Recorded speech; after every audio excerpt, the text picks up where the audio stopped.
આ દુનિયામાં તમે બીજાને જ્યારે ખરાબ કહેવા માટે શબ્દો કાઢો છો ને, ત્યારે બીજાના કાને ખરાબ શબ્દો પડે એની પહેલા તમારા મોઢામાં ખરાબ શબ્દો નીકળી આવે છે, એટલે તમારું મોઢું પહેલા બગડે છે. આ દુનિયાનો નિયમ છે, કોકનું ખરાબ કરવા જાવ એટલે સૌથી પહેલું તમારું જ ખરાબ થાય. કોકની માથે કાદવ ઉછાળવા જાવ એટલે પેલા હાથ તમારા જ બગડે. કોકના કપાળમાં ચાંદલો કરવા જાવ તો પેલી કંકાવટી ચાંદલી તમારી જ આંગળી લાલ થાય. કોકનું ખરાબ કરશો તો તમારું જ ખરાબ થશે. ખાડો કરો કોકને પછાડવા હાટું, તો ખાડો ખોદવા વાળો પેલા ખાડામાં પડે, પછી બીજા પડે છે.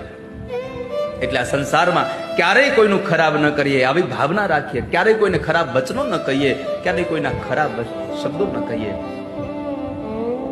એક વાત યાદ રાખવી, આપણે કોઈની હારે ખરાબ કરીએ છીએ, જો આપણી હારે ખરાબ થાય તો આપણાથી સહન નથી થવાનું. માટે આપણે કોઈની હારે ખરાબ ન કરીએ. હું કોઈનું ખરાબ ન કરું અને કોઈ મારું ખરાબ ન કરે, આ ભાવનાથી જીવન જીવશો તો જીવનમાં તમને કોઈ દુઃખી નહીં કરી શકે વાલા.